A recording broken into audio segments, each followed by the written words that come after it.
আদালতে বিচার হবেই হবেই হবেই হতেই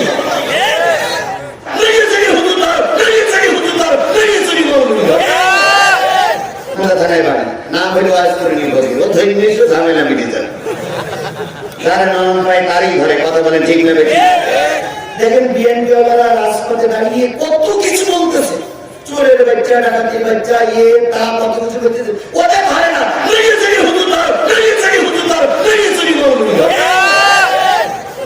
নরম পাল, তাই না? খুব নরম পাল। এটা একটা জিনিস মনে রেখে বিএনপি বলো আর আওয়ামী লীগ বলো কোন নেতা জানাজা পড়বে না মৌলবি ছাড়া। আজকে ধরো কালকে জানাজার সময় আল্লাহকে নালিশ করতে পারলা এই লোকের কারণে আজ করতে পারিনি আমি 2 ঘন্টা আমার আধা ঘন্টা ছেড়ে দিয়ে হয়েছিল আল্লাহ সেই লোক যাচ্ছে। আল্লাহ এর বিচারটা তুমি করুন, কারণ এর দুনিয়ার আদালত আমরা বিচার পাবো না, বিচার দেই আমরা এই আদালতে বিচার পাবো না, আমরা পরকালের আদালতে বিচার দিয়ে রেখেছি। কথা বলেন ঠিক না বেশি? এই জন্য পরকালের আদালতে বিচার হবেই হবেই হবেই হতেই। কে কোন দলের এতক্ষণ অসুবিধা না, কিছু কিছু লোক মনে করি ই আবার কোন দিক গেল, আবার কিছু কিছু লোক বলছে আমি এইটাই তো জানতে চাচ্ছি না। মানে কেন আমার সব দলের লোক আছে, এটা সব ফুল বোঝায় না রাখলে আমার কিছু লোকের মন খারাপ হয়ে যায়। আল্লাহ আমাদের বোঝার তৌফিক দান করুন। কোনো তো বেশি মনে করি মিলাদ করি বাড়ি যাই, কিন্তু আমি কিছু লোক হই হ্যাঁ বান্দরেতে মানুষ আছে ভাই। আচ্ছা দেখি সেটা পরে সব আর টেনশন। আল্লাহ আল্লাহ আল্লাহ আল্লাহ কি আবার বুঝতেছে রাগ করেছে না বসতেছে। আল্লাহ কবুল করুন। আমার ভাইরা যে জিনিসটা বোঝার চাচ্ছিলাম হযরত ওসমান গনি মনে আছে তো? ওসমান গনি বললেন ভাই রে একটা গরিব মানুষের আমানত আমার কাছে রেখে গেছে, বিশ্বাস করে যদি আমাদের খেয়ালাত করি রাসূলের ভাষায় আমার কি থাকবে না? ঈমান থাকবে না। লা ঈমানা ইল্লা মা আমানাতা লাহু, ওই ব্যক্তির ঈমান নাই যার আমানতদারি নাই। সুতরাং আমার ঈমান থাকবে না, তাই ইফতার পাশাপাশি গুলো বের করলাম। তুলা ওই একই জিনিস, তুলাটাও একটা আমানত। এই জন্য আমানত রক্ষা করার জন্য কি বলে তুলাগুলো খুঁজে খুঁজে রেখেছি। এবার হযরত ওসমান গনি বললেন ভাই আর কোনো কৌতূহল, ও আমার ভাই তুমি দান করলে একটা আমি খুশি হয়ে গেলাম। 69টা গেল, বাধা দিলে না কেন? ওই 69টা যেদিকে যায় আমার আল্লাহ যদি রাসূল যদি খুশি হয়ে যায় 69টা বাধা দেয়নি। এর বিনিময়ে আল্লাহ পাক আমাকে পরকালে অনেক সাজা এবং খায়ের দান করবে। লোকটি আল্লাহর কাছে দোয়া করলেন, আল্লাহ এই জন্যই তো 10 জন জান্নাতি মানুষের ভিতরে ওসমান গনির নাম। তাহলে কয়টা খাসলাত থাকলে মুত্তাকি বলা যাবে? 3টা। 1 নম্বর হচ্ছে যারা দান করে, সুখে থাকলেও দান করে, দুঃখে থাকলেও দান করে, তারাই হলো মুত্তাকি। এখন আপনারা মুত্তাকি না বেঈমান না মুনাফিক যদি পরীক্ষা নেই,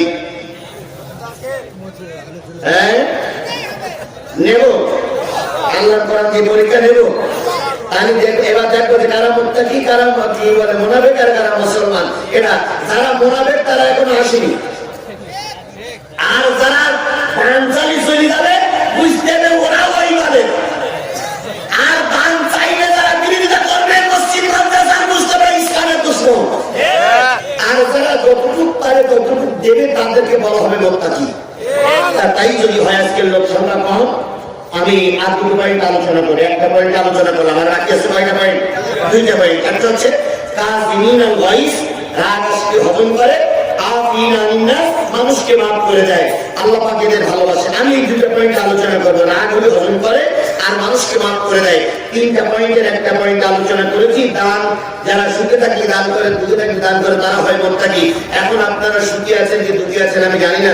এখন এই মসজিদের জন্য আপনাদের কাছে যদি এই কোরআন দিয়ে মসজিদ ঘরের জন্য, আল্লাহর ঘরের জন্য 50টা টাকা দাবি করি, যারা দেবার মতন সামর্থ্যওয়ালা 50 টাকা না দিতে পারেন 5 টাকা দেবেন, তবু আপনার দিতে হবে, কারণ আপনি মুত্তাকি। আপনার মুত্তাকি খাতায় নামটা উঠুক। এই জন্য 5 টাকা থেকে শুরু করে 50, 100, 200, 500, 5000, 10,000, 20,000, 50,000, সময় মাত্র 3 মিনিট। 3 মিনিট বেশি নেব না, যেহেতু সময় অনেকটা গড়িয়ে গেছে, এখন তাহলে সময় দিলে লোক চলে যাবে।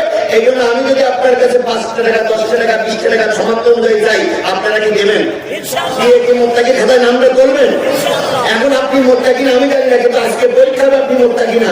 এই জন্য সকলের কাছে অনুরোধ করছি, সবাই পকেটে হাত দেন, আমিও হাত দিচ্ছি। সবাই পকেটে হাত দেন, আমিও হাত দিচ্ছি। সবাই হাত দেন, সবাই হাত দেন, সবাই হাত দেন।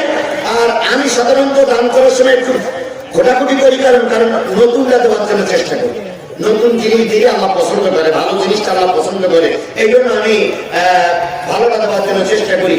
আমি আপনাদের সামনে এই মসজিদের চেয়ারে যারা আছেন, যারা চেয়ারে আছেন, দুই পাশে আমরা যারা চেয়ারে আছি, আল্লাহ পাক আমাদের সম্মান আপনাদের থেকে বেশি দিয়েছে, কথা বলেন ঠিক না বেশি? এখন আমি যদি 500 টাকা দেই, যারা চেয়ার আছে তারা যদি নিচে সবাই যদি 500 করে টাকা দেয়, আপনি কি বলবেন? অবশ্যই বলেন। আচ্ছা, আমি দেখতেছি এখন তো ধান খাই না, আমি শুধু বের করতে বলেছি। আজের লোকজন আমি দেখছি লোকজন কারা আছেন। এখন আপনারা কারা কারা বের করেছেন, তারা হাত করেন তো, কারা কারা বের করেছেন? না, লাইন ভালো আছে, তবে মানে 2 টাকা করে বের করেছেন নাকি? আরে বলে হবে না ভাই, যেহেতু মসজিদের কাজ, মসজিদের 2 টাকা